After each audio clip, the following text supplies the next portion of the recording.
label media tapi lepas. Lepas. Masa saya masuk ke stadium di Senayan, saya masuk ikut gate media. Saya lepak dengan Pak Wani, dengan Bloomberg, dengan ni. Macam really a reporter lah, jurnalis kan. Tapi yang menarik yang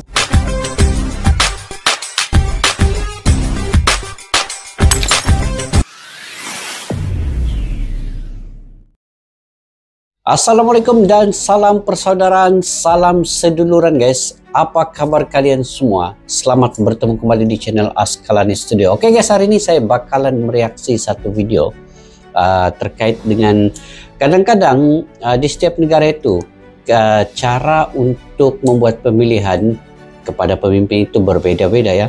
Dan di Indonesia juga berbeda, di Malaysia juga berbeda. Tetapi kali ini di Indonesia, saya pun baru tahu nih guys, sebenarnya cara membuat pencoblosan di Indonesia ini rupanya menggunakan paku. Yang ini tidak tahu macam mana caranya, tetapi dalam video kali ini Malaysia hairan pemilu di Indonesia sesimpel menggunakan coblos menggunakan paku. Jadi bagaimana kaedahnya itu sebenarnya, dan kita sama-sama nonton video ini bagaimana rakyat Malaysia juga sendiri kadang herannya dengan jumlah pemilih sebanyak 200 juta itu hanya menggunakan paku untuk membuat pencoblosan. Jadi bagaimanakah ini? Yuk kita simak di dalam video ini daripada channel The Wanderer. Kepada yang baru ketemu channel ini, kalian juga boleh bantu subscribe, like, share, dan komen juga. Yuk, tanpa berbasa-basi kita simak dulu video ini.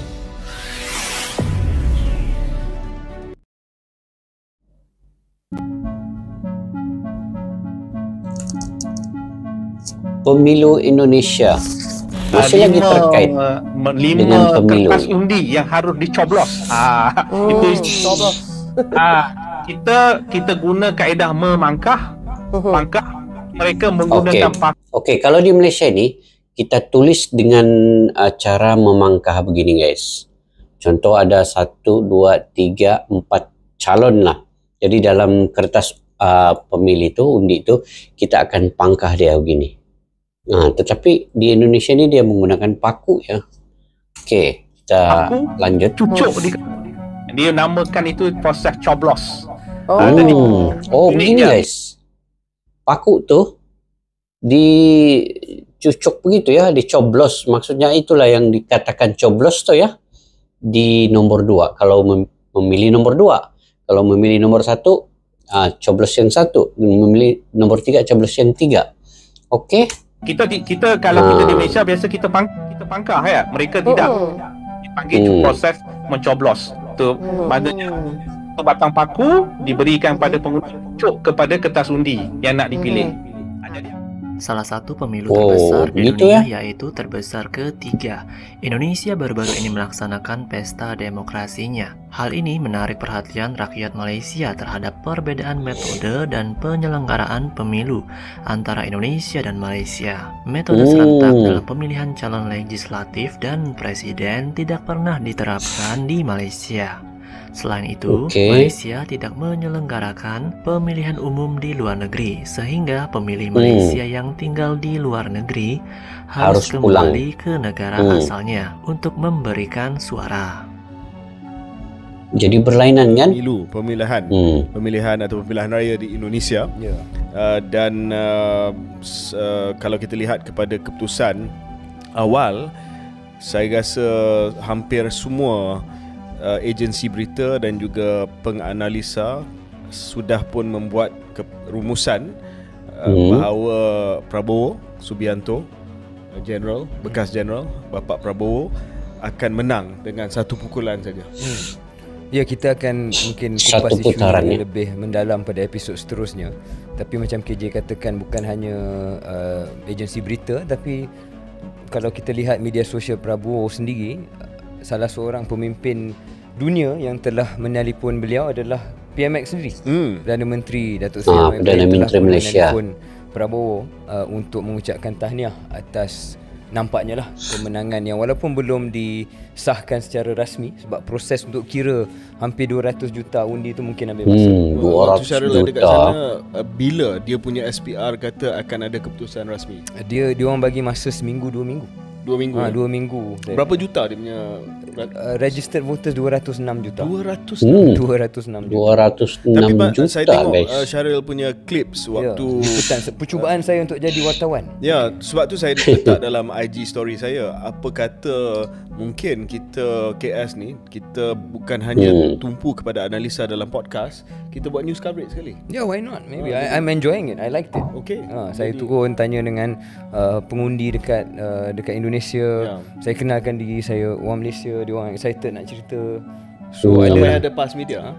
Kita buat pass media. Buat sendiri. Buat sendiri. Kononnya ada label media tapi lepas.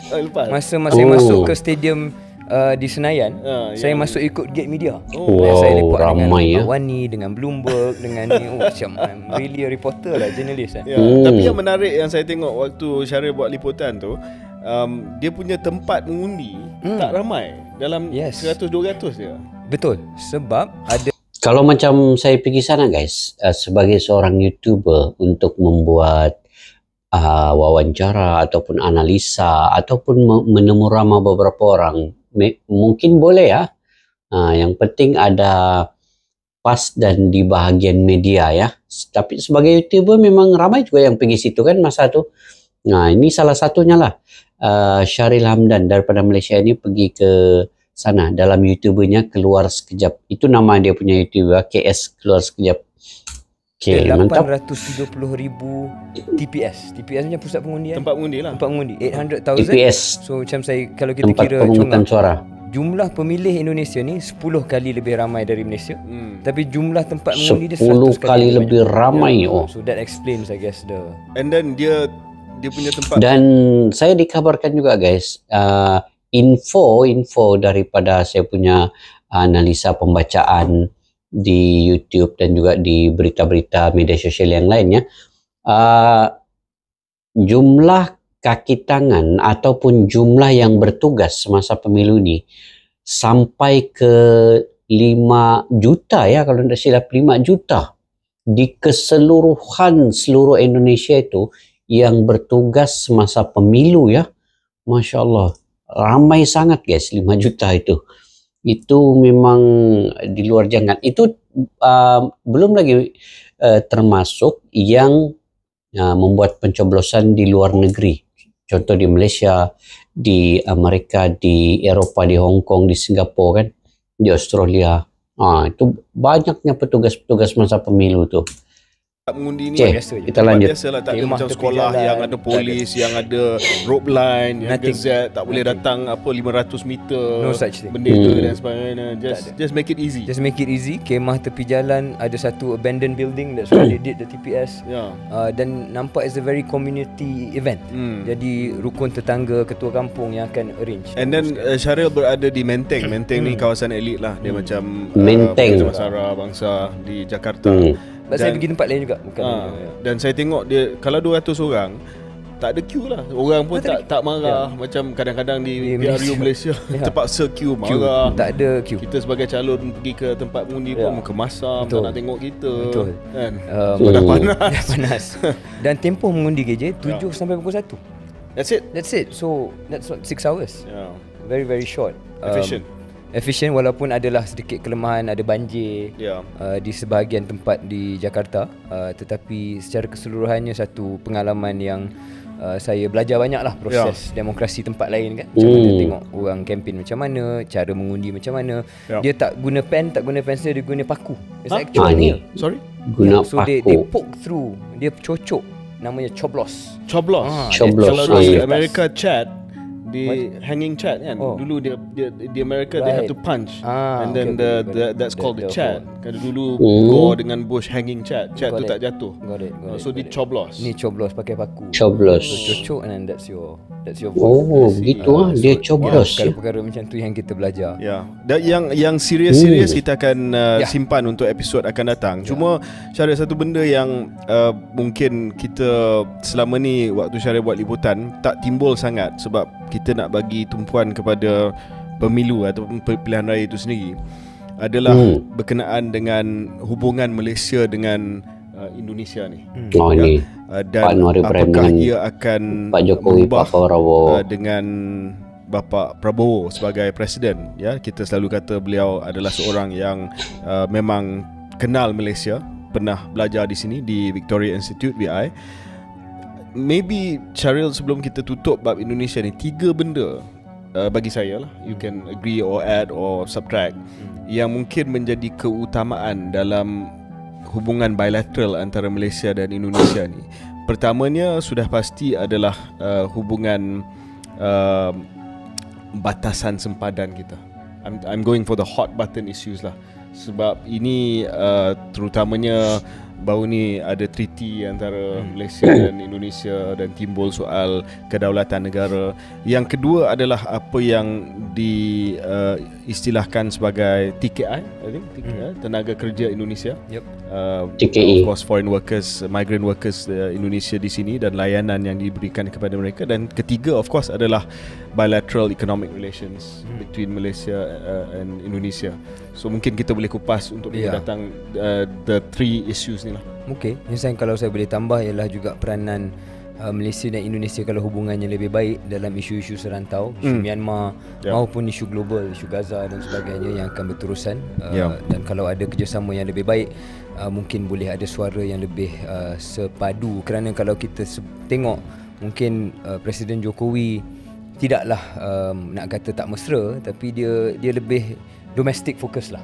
Saya rasa dia punya hubungan dengan Malaysia okey, tak adalah tak bagus, tapi tak juga menjadi satu perkara yang sangat-sangat positif. Macam SBY dulu mungkin ada sedikit berbanding dengan Jokowi a bit more domestic focus. Mungkin dengan Prabowo hopefully benda tu lebih baik. And then untuk analisa dalam episod yang akan datang, Syaril, kalau boleh Syaril sebab saya tengah buat lagi buat sedikit kajian berkenaan dengan breakdown demografi undi tu.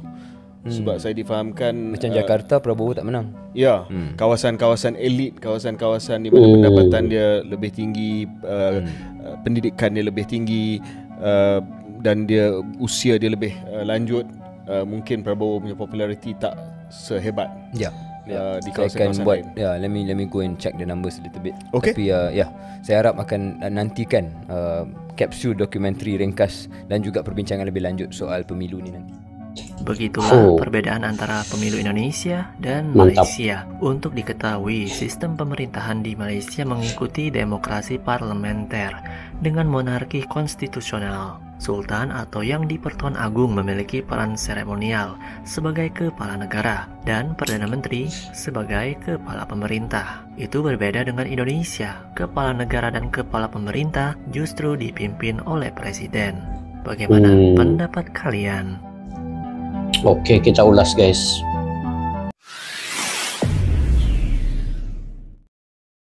Oke guys, menarik juga perbincangan di antara kedua rakyat Malaysia ini. Sebenarnya mantan pemimpin Malaysia juga ya. Sewaktu ketika dulu sebelum kerajaan pemerintah itu telah bertukar, dan mereka sering membicarakan terkait dengan keadaan politik sama ada di Malaysia maupun di negara tetangga yaitu Indonesia. Dan apa yang lebih penting di sini, saya juga ingin sangat supaya hubungan di antara Malaysia dan Indonesia ini akan berkekalan dan juga akan lebih bertambah baik di bawah Pak Prabowo nanti. Dan satu keheranan daripada mereka ini juga, dan saya sendiri juga agak baru tahu terkait dengan cara membuat pemilihan di Indonesia ini hanya dengan mencoblos menggunakan paku ya. Nah, itu berbeda dengan di Malaysia yang menggunakan memangkah begini. Nah, di Indonesia menggunakan coblos, dinamakan coblos. Itulah, dan yang pentingnya kita mendoakan semoga Indonesia dan Malaysia ini sentiasa hidup dalam keadaan rukun dan damai, dan juga Malaysia dan Indonesia ini maju bersama-sama untuk memimpin ASEAN ini nanti.